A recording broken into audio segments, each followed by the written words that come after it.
I'm at the point where I'm going to read you this week's installment of Ezekiel Kralen's ongoing story about the two little dogs. I don't see anything about the dogs in this one, so we're still on the legal matters. Maybe eventually we'll get through that. In the Hands of the Great Spirit is the title of this. Ezekiel Kralen wrote, Email Correspondence, April 20th. Subject, well, that was a relief. Date, April 20th, morning. I finally got around replying to the ABA attorney who asked for details re my case. No need to share my reply with you, as you already know my questions, except for the backstory I appended to my reply. Quote, and here's where the building manager comes in, as he has been hostile toward me long before this present debacle, and I suspect he has been coaching the plaintiff with misinformation of a malicious sort. Maybe he even told the plaintiff he does not have proof of the dog's vaccination, even though he does, to get the ball rolling. Manager has accused me of letting the dogs roam freely in the building several times, in spite of that being untrue. So that's probably where the plaintiff got the idea of making that one of the complaints against me. The manager is rather old and has been showing signs of senility for at least a few years by now. Numerous tenants of grievances against poor management for various reasons. IOW, I am not the only resident being subjected to his erratic behavior. One resident attempted last year to start a tenants' union because of this, but it went nowhere. Back in February 2021, manager taped a signed letter in an envelope to my door declaring outrageous things about myself and the dogs, including prejudiced accusations against my homeless friend who owns the dogs. He also was allowing teenage friends of a resident's son, who shared the same apartment on my floor, to linger in my hallway for 1, 2, sometimes 3 hours once or twice a week. And this went on for approximately 3 months. They hanged out just 10 feet from my door and almost right in front of the door of my neighbor across the hallway. They were very intimidating and refused to wear masks, thus possibly exposing all residents to COVID. I confronted the manager about allowing non-resident strangers to loiter in our building. He retorted, they're teenagers. What else would you expect from them? I told them to get the police involved. This just has to stop. It turned out he had arranged with the mother of this son to allow her son and friends to linger in the hallway rather than gather in her apartment due to the COVID rule of keeping a social distance, thereby disregarding the safety of all other residents who had to walk by the teenagers, especially since they refused to wear masks. I continued dog-sitting because I knew the dog bite accusation was false. See below. Because of the manager's refusal to rectify this situation, I sent a letter of complaint to the landlord, including my concern that he may be going senile due to his poor judgment on this and other issues. The mother's son also threatened to beat me up, for which I called the police, who had a talk with mother and son, and I filed the incident with the SFPD. I also mailed a copy of my complaint to the landlord, to both the manager and the son's mother. They retaliated 2 days after receiving that letter by making a false complaint about one of my dogs biting her son, which did not happen. They could not prove it. I'm with the dogs all the time when I'm sitting them. That accusation went nowhere, and mother and son suddenly up and moved from my building without any threat of eviction because they probably had something to hide. My hunch is the son got involved with the wrong group who were using hard drugs and or selling them. So, as a result of my reporting to the landlord the manager's erratic behavior and possible senility, I suspect he is trying to get back at me by coaching the plaintiff to start a lawsuit against me. For some of the complaints match perfectly what the manager has accused me of, and finally slapped me with an eviction notice back in May 2022, which the landlord's attorney has dismissed just 2 days ago, after the landlord sat on the case for almost 10 months against both the wishes of his own attorney and mine, an eviction attorney at Bay Area Legal Aid. Thank you immensely. End quote. Also, Watson, someone on thelaw.com today said I should respond with an answer, so here's the discussion so far. Quote, someone said, I don't know what you expect the attorney to do with this information. My reply, I don't know either.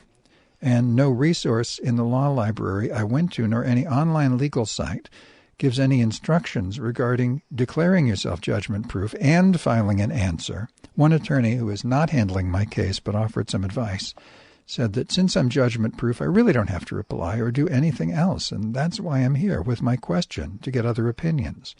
Someone said if you do not file an answer to the complaint, it costs him very little to get a default judgment against you. Don't wait for him to respond. File your answer. My reply: I am going to a free legal counsel clinic tomorrow where you have a 20-minute session to get questions answered and help with filling out the proper forms. This is cutting it close since after tomorrow I have only 5 days before the deadline to reply.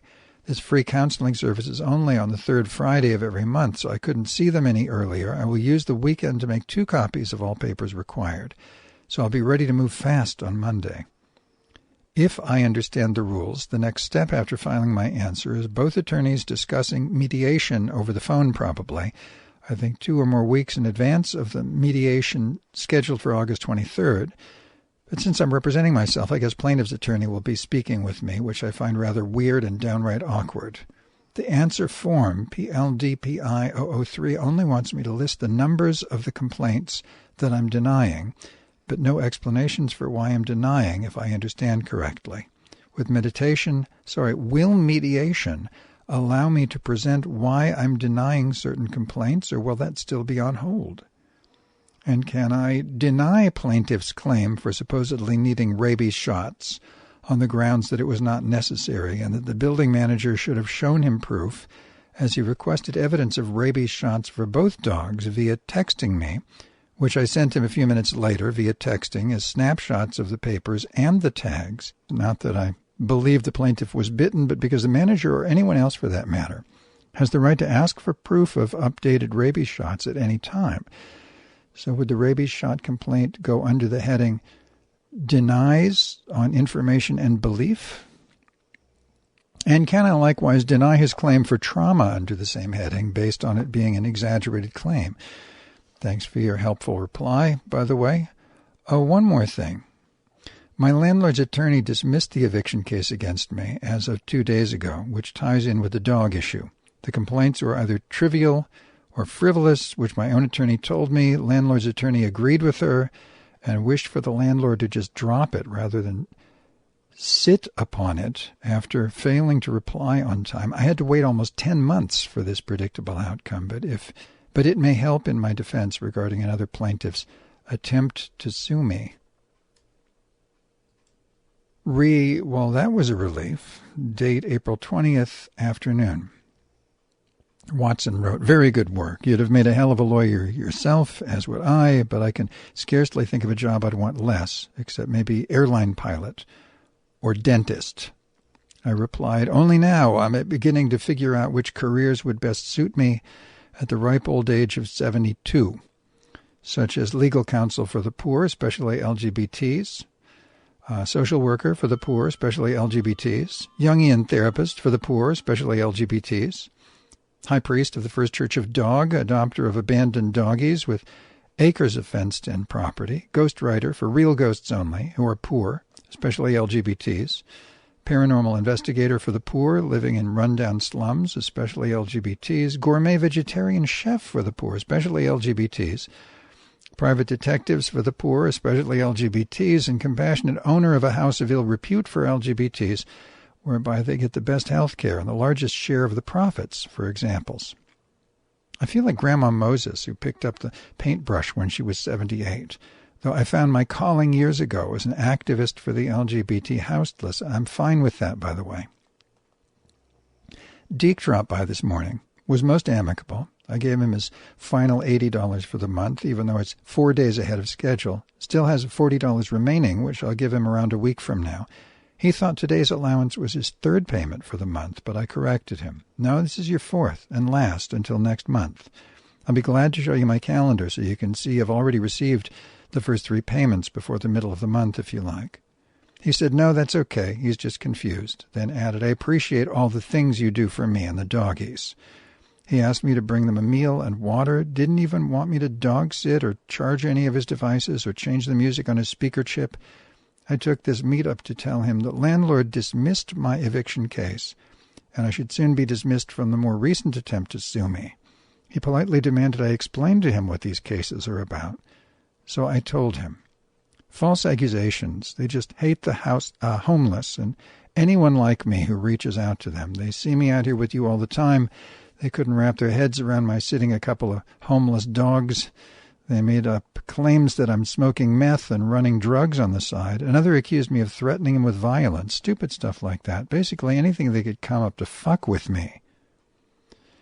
I explained to him that they had not a shred of evidence for such accusations, which led to the manager slapping an eviction notice on me. So I needed an attorney to clear this all up. And she did. One of my enemies keeled over some months back, my main gossiper, in fact, who was also good friends with the manager, who, as you can see with your own eyes, wound up in the hospital for almost 2 months and is now so decrepit he's not long for this world. So these idiots are paying their dues for such childish hostility. I also explained to him I have no interest in vengeance, but deal with this crisis with compassion and forgiveness, appealing to their hearts by example, which will result in a lot of goodwill in the long run. And that is the best way to deal with any crisis, Deke, I declared in summation. The Chinese like to say crisis is opportunity, and the Buddhists said we have no enemies, only teachers. Jesus said the same thing, though in different words. Love your enemy, because you never know if your so-called enemies are actually angels in disguise, presenting you with a challenge they know will strengthen your soul by figuring out how to best deal with it. In short, don't worry about anything. Just have faith you'll get through whatever crisis befalls you and be a better person once you come out of it. Do not allow misery to take over and start lashing out at others because you're in a bad mood. Frankly, Watson, I was amazed how attentively Deke listened to me without a single interruption. I finished with, besides, I've also met some incredible people in the legal field, which may benefit me somewhere down the line. He then asked why I can't resume letting the dogs visit me now and then. So I explained to him it's technically illegal for anyone with a single room to have a pet. But because the manager allowed that, regardless, for well over 1.5 years, and I was sitting them, they weren't really living with me.